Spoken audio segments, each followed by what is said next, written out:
'Tis the season to do your taxes and also watch Orange and Blue today and get ready for the 2025 NFL Draft. The dream scenario, Mace, you put together a collection of picks, and I got to tell you, if people out there, if you want to mess around, NFL mock draft database, you want to do your own mocks, your mock draft simulators, it's so much fun, Mace. It's so much fun. It's not always rooted in reality, but it's fun. Like it's fun to do. And some of them you end up getting sort of a dream scenario, but this is kind of what it is, right? You dream. I have some fever dreams. Like there are some where I'm gonna trade down and keep trading down. I'm gonna get a bunch of picks for next year. This one I try to keep out of the fever dream level and just have be normal. This one that I came up with for today. But it's fun to have these as a thought exercise. These mock drafts. Yes. Mm-hmm. There are some that I'm going to give a shout out to Nick Kendall of Mile High Huddle, who I believe has done at least 10 Broncos mock drafts to this point. I know he does them as his own little thought exercise. Yes. Nick is crazy, and he's crazy about the Broncos. So good dude. Yes. Good dude, that's for sure. So I got to give him the shout out on this. I'm not getting to that level on this, but I figured I would. Here we are now. We're getting down to it. I figured I'd throw a Broncos mock into the ether, but sort of a dream draft. Like, okay, if I could see this going a scenario that I think would sort of fit the Broncos perfectly, fit in terms of addressing some positions of need, but also kind of fit in terms of long-term development, areas where I want to see the Broncos bolster their roster a little bit here with the picks that they have. Yes. And so we'll get to it, but this is my dream. So my dream involves getting a punter at some point. Okay. All right. I'm going to draft a punter. I will have very little to say about said punter, but yes, and by full disclosure, I'm going to do my dream scenario. That's likely coming up Wednesday. We're doing some scheduling stuff here. So yeah, both of us get a dream, Mace. Does your dream involve a punter? No. What are you doing about punting or punter? Are you just going to go for it on fourth down? Or is your offense going to be so good that you're not punting at all? You're just Yes, I like that. Your dream scenario. Hey, we don't have to punt. We're that good. We're that effective. We're like that coach in Arkansas. Yes. Yep. Looked at the analytics. Yeah. Although didn't he end up trying that at the college level and bombing spectacularly? I believe something like that happened, but it won't bomb spectacularly when we talk about your dream scenario, because this is the picks that they have. We need to establish some rules here, right? So it's the picks that they have. Yeah. And no movement, because my dream's Ashton Ginty. So of course I'd be like, trade all of the draft. My dream scenario would be one graphic. I do the Ricky Williams, trade it for one guy. The one card trade. Yes. Yeah. So that my graphic would be pretty easy. So our established rules are these are the picks they have, no movement. But this is the dream if the draft can unfold like this. So yes. So your dream is giving up all those picks. You know what Washington did with trading down? They moved down one pick. You know who they got when they moved down? Champ Bailey. They moved down and they picked a Hall of Famer. That's a good one. Of course, because Washington got really stupid. Of course, what happened, I believe it was not more than 3 weeks after that draft was when Daniel Snyder bought the team, which is when everything started to fall apart. The general manager who said yes to that trade and picked Champ Bailey, Charlie Casserly. The reward to Charlie Casserly for making that trade and getting a deal that got Washington the number 2 overall pick in the following year's draft, even though they won the division that year. The reward to Charlie Casserly was getting fired. Casserly, who earlier in the decade had won a Super Bowl as general manager, had rebuilt the team back into one that would win the division after they struggled under some cap issues and fell back, and then was given the chance to rebuild the team, and he did. And then the reward when Daniel Snyder bought the team was, hey, get lost. That's why that was the first sign that Daniel Snyder was really going to suck as an owner. Mm-hmm. Well, good thing the Walton Penner Group is here, because they'll do it the right way and in trusting the right people. Yes. To their credit, they did not fire George Payton. That's a move that looks better and better with each passing week. And had they done that, we would have been like, okay, that's the guy that got the Russell Wilson deal. They had to get rid of Russ and pay an exorbitant amount of money to do it. Like, had they done it, Mace, maybe we wouldn't have liked it. Maybe I'd liked it more than you back then. Yeah. Full disclosure. But George Payton now has rounded into doing what he does best.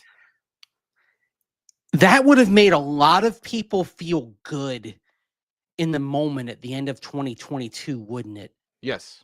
If they'd fired George Payton and put his head on the platter for the Russell Wilson deal and for the team going 5-12. Mm-hmm. And it would have been a massive mistake. Because, well, first of all, if they'd made that move, we would be sitting here today probably still talking about the emergence of players such as Nick Bonito, Quinn Miners, becoming second-team All-Pro, getting big contracts. Pat Surtain would have still been Defensive Player of the Year. Yes, and they would have been part of those first George Payton draft classes. Yeah, those are George Payton guys. Who would be the Broncos general manager now? Who knows? But we'd be saying, boy, George Payton, he wasn't here very long, but he made some good picks, didn't he? Mm-hmm. Did the one bad move with Russell Wilson, cost him his job, but, because who would be the GM? My mind goes Adam Peters, but that's just because I love Adam. But yeah, it would have been different. But good thing this team, and Greg Penner does this. Who's good at it? How much does it cost? Doesn't matter. Yeah. Now go do your job. Yeah. George Payton, go do your job. And by and large, in that organization, there weren't many moves that he made where he just instantly said that person's out. Really, the few that were the ones that were kind of tied really the closest to top level ownership on the business side, right? Like Joe Ellis, instantly, very quickly stepped away. Brittany Boland, of course, Pat Boland's daughter, quickly stepped away, and they parted ways with Mac Freeman when they brought in Damani Leach. It was on the business side of things. On the football side, they really just they let things kind of play out over that year. It was the move they made toward the end of that season was Nathaniel Hackett, but that was pretty obvious when you watched that season that guy was in over his head. But it was obvious to them, to Kerry Walton Penner, Greg Penner, over the course of that season, that George Payton, even though clearly the Russell Wilson trade was a miss, that George Payton had some positive attributes in terms of building a roster. And also that George Payton believed in building a team the way Greg Penner wanted it built. Because Greg Penner, one of the things that he picked up on philosophically was long-term, he wanted his team to be a draft and develop team. The free agency spree of 2023 was born out of the lack of draft resources that year. The roster needed an injection of, especially on the offensive and defensive lines, the roster needed a talent injection. The draft was not going to provide it because they didn't have the picks. So they had to spend. That was a necessity. But that was not something that they wanted to become regular. Free agency for the Broncos, if Greg Penner has his way, is something to add, to finish off the construction, the foundation he wants laid through the draft. And George Payton is pretty good at that. So why would you get rid of the guy who's actually probably the right guy for that? So anyway, with that, I took a shot to say, okay, what would be a kind of a dream draft if you're George Payton, if you're looking to build, but also the mix of George Payton and Sean Payton, because Sean Payton wants some things to help right now. George Payton looking long term. You've got the roster in a good place. I asked George Payton about this a fortnight ago down in Palm Beach. The shopping list is not as long as it used to be, but as he said, you never stop looking. I like that. And he even mentioned how he's looking at the UFL. The UFL last year gave him D'Andrea Tillman. You never stop looking. I love that answer from George Payton. You never stop looking, even though you don't have the urgency that maybe you did when you stepped in 2021 and the roster was a mess. So here's my stab at a dream mock for the draft coming up here in a week and a half. That name at the top doesn't surprise you, does it, Cease? No, in fact, we were in a meeting earlier talking about possibilities for the Broncos, and I said, yeah, they could move up. I believe there's going to be 4 trades in the first round. That might be low, honestly. Yeah. But I said, what's most likely to happen is Omarion Hampton at 20. I know the Cowboys, I believe they are going to work him out, or they did work him out. Mace, correct me if I'm wrong there. So the Cowboys, Jordan Schultz had that. The Cowboys, hey, they're showing interest at 12. He's not going to go at 12. I think he goes at 20, and I think that's the pick for the Denver Broncos. So I applaud this pick and dream scenario. We know that Pittsburgh also is holding a 30 visit with Omarion Hampton, so he's on their radar too.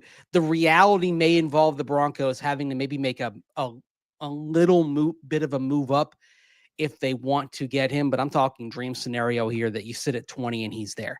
If he is on the board at 20, to me, it's sort of like last year. If Bo Nix is your guy and he's there at 12, it was a pretty obvious pick, right?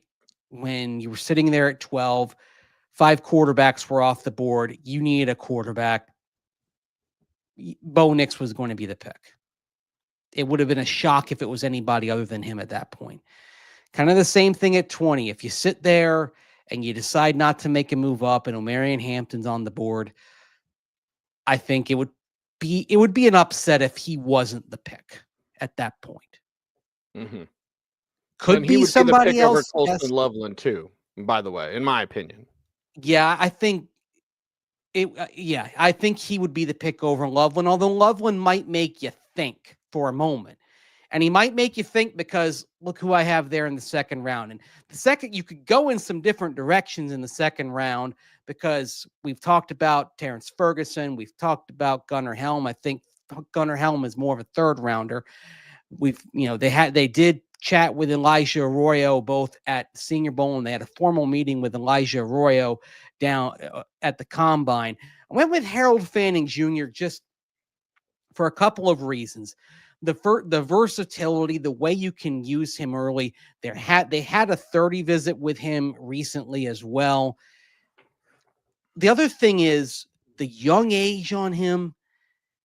And I think with Arroyo and Fannin, this was tough. I could have flipped a coin on either of them.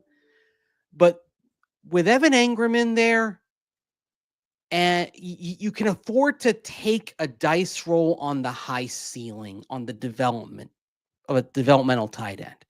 If you didn't have Engram, like if you didn't get Engram and you had to go down the list to another tight end that maybe really was just somebody to almost, I hate to say warm body, but you basically just had another guy in there to start, then you might have had to force the issue on Colston Loveland a little bit in round 1. Maybe you would have had to consider a more audacious type of trade up. Or you would have had to take somebody in the second round who was more ready to go right away. If you've got Engram in there, you can afford to take the player who needs a little more of a runway to be truly ready. That's Fannin or Arroyo. And I think Fannin, it doesn't always look elegant with him, Cease, but then you look down at the end of the day, he's getting open, he's catching everything. Incredible catch radius, even can project as being a fullback. There's just so many elements to him. I think if you give him a little bit of time, sort of like in New Orleans, Sean Payton gave Jimmy Graham a little bit of time, the ceiling's off the charts with this guy. The tight ends take time, and a wide receiver will sometimes take 3 years. Tight end sometimes take 4. Now, how long does Evan Ingram have? I think the timing of this, Mace, you could match it up where Fannon's ready to surge while Ingram's, towards the end of his time with the Denver Broncos. So I like the timing of that. I like the pick of that as well. And then the versatility is something Sean Payton's going to love because, as you mentioned, H-back, fullback, tight end, and declaration of influence. If Harold Fannon's on the field, I don't know what he's doing. Yeah. He's going to block too. Mm-hmm. And he's an effort guy. Yeah. Declaration of influence and interior triangle. You can move him around in that interior triangle as well. Yep. The kind of guy that excites you in terms of all the things you could potentially do with him. And like I said, high ceiling on him. Third round, this is a little interesting here. This is a player the Broncos met with at the Combine, had a formal with. Marcus Bowe, the Purdue interior offensive lineman. This is getting into a Sean Payton trend here. He values interior offensive linemen more than most coaches do, place a premium on them. It's not a need right now, but it's an area that you always want to stack. Luke Wattenberg is in his contract year. Ben Powers reaches a point after this year to where if you want to move on from him, the dead money is pretty reasonable. If you want to go in another direction with a younger type of player, this is, I thought about defensive line, and I'll get into the defensive line, the 4th round. Jordan Phillips, I don't know if he's going to drop, but again, this is dream here, okay? I think it's a little more likely that Phillips drops into round 4 than Bowe does. And so that's why I sort of went with this order here on these two players. But these are two position groups, Cease, that you're always thinking about. Every team should always be thinking about interior defensive line, but Sean Payton is always thinking about interior offensive line as well. And what are you thinking about the future of Ben Powers? Now, full disclosure, everyone knows I love Jordan Phillips because I talk about him on the show. You love him as well. But with Bowe, it's like, okay, where's the future of Ben Powers? You've got some talented exterior offensive linemen. We talk about him regularly, and we'll see the upside of Frank Crum. He's a bit further down the list than like a Paucho, stuff like that. But we look at Alex Forsythe and where he's going to be in the future because he can play. I don't care about the Kansas City thing. I mean, I cared at the time, Mace, but like, don't make that play make you think Alex Forsythe is a bad player because he's not. But if we look at the future of Ben Powers, I already know Mike McGlinchey is going to be here because of his contract. With Ben Powers, it's like, is this the last year? Would you have a guy like Bowe ready by that time or someone else by that time? Yeah, Mike McGlinchey's probably playing out his contract. And of course, Garrett Bowles just signed a new deal. Now, of course, they bring back Matt Peart. He's your left side backup. Alex Palczewski is your right side backup. Those are your two trusted guys. Fine. Those two, they're getting jerseys on Sundays. Period. Those you can put Peart and Palcho in Sharpie on the roster right now. Crum, I think there's a pretty decent chance they try to slip him through the practice squad, frankly. Maybe people forgot about him after a year because they didn't want to do that last year. Kind of like Blake Watson. They might try to do that with both. Well, the thing is, when you're not a rookie, you're no longer the shiny object. Mm-hmm. You kind of get lost a little bit. When you're a rookie, you're more on other teams' minds. And so that's why it's harder to slip them through. You get a year or two beyond. It's like your yesterday's news a little bit. And that's why you can kind of pass them through. Think of like Matt Henningsen, for instance. You get to year 3 for Matt Henningsen, it's a lot easier to put him on the practice squad and then everybody kind of ignores him. I mean, would it surprise me at all if Matt Henningsen is on the practice squad again this year as just the next guy who's available. And then if you have some injuries on the D line, you call him up. No, really wouldn't, because he's at the stage where he's no longer the younger guy. He's just somebody who's in there and trusted by this particular team.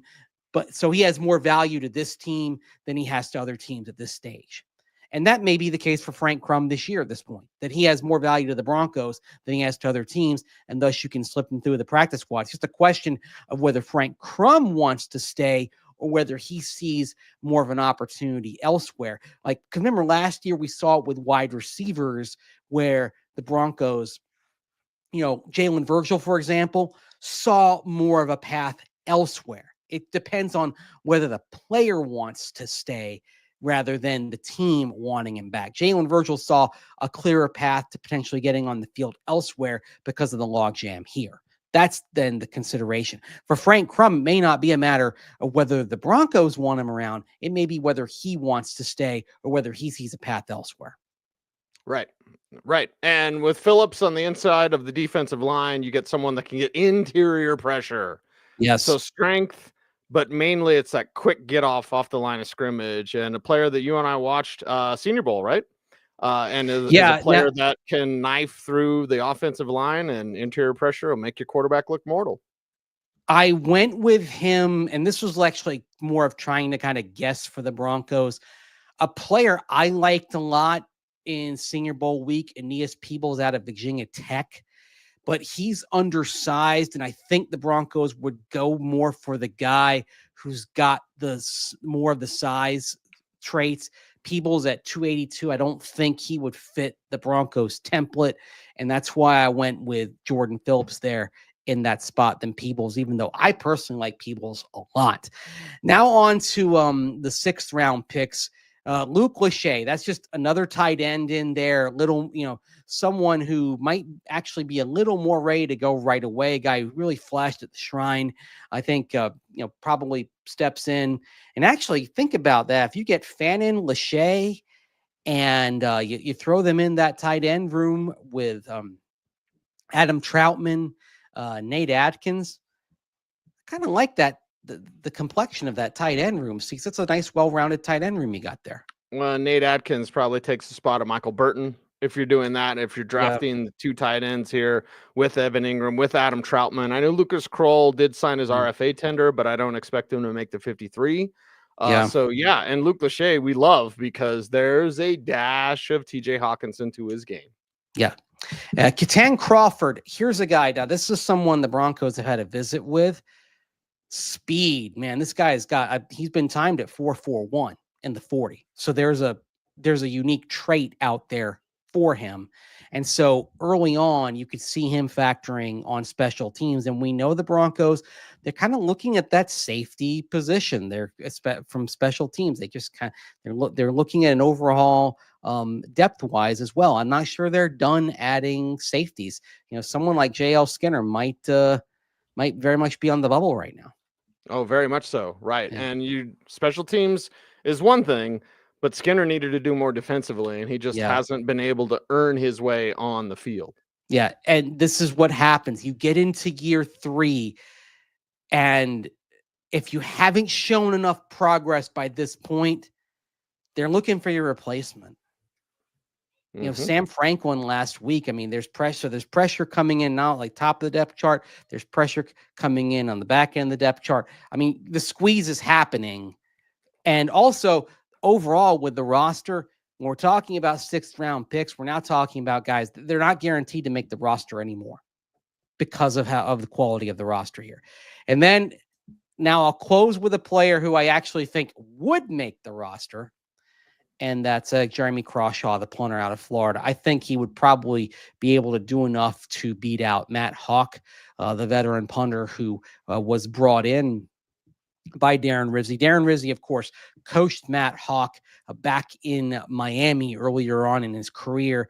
Crawshaw, down at the Senior Bowl seats, not many people were paying attention to the punters. Of course, I was launching some missiles down there. Like it was, we're sitting there and, we see one punter for each side. And it's like, and it was, this guy's booting it a ton. Who's this? Who's he? Well, it was Crawshaw, right? There were two punters down there. One was blasting rockets. The other wasn't. The guy who was blasting rockets was Crawshaw. So he's my pick. You want the rocket guy? Yes. Rocket Man. Burning out his fuse out here alone. Oh, there we go. I love it. Or do it like Shatner. I'm a rocket man. Rocket Man. Burning out his fuse out here alone. You went a little Zap Brannigan there too, which I suppose Zap Brannigan's probably a dash of Captain Kirk to it. Yeah. Also, one of the I'm sort of lukewarm on Family Guy, but one of my favorite Family Guy bits is when Stewie does the Shatner doing Rocket Man. I know what it takes to be cool, and then he does the Shatner. Pack my bags last night, pre-flight, 0 hour, 9 a.m. And I'm gonna be high as a kite by then.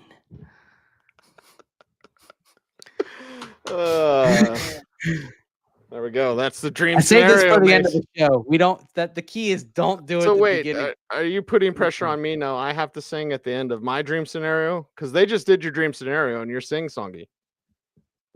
No, you don't have to. You can do whatever you want at the end of your dream scenario, my friend. Okay. All right. Might have a toast at the end of my dream scenario. Okay, toast there we go. With the most roast. There we go. Death by Snoo Snoo. Futurama, what? man. Oh, yeah. It's the Zap Brannigan one. Death by Snoo right. Snoo. The flesh is strong. Or wait. The will is strong, but the flesh is spongy and weak. There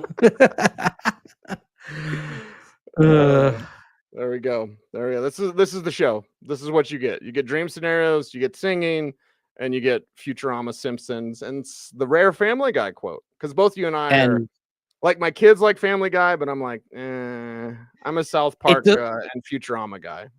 Does not hold up to repeated viewings. That's the thing with Family Guy. Not like that. That's the difference between like classic Simpsons. You can watch over and over again and see different things, and it stands up very well to repeated viewings. Family Guy does not hold up. So this show holds up with your help on YouTube. But Mace, how do folks help us out? Like, comment, share, subscribe, hit that notification bell, so that you never miss vid. That's right. He's Andrew Mason. You follow him on all the socials at Mace Denver. I'm at C Salami saying OBT's BFD.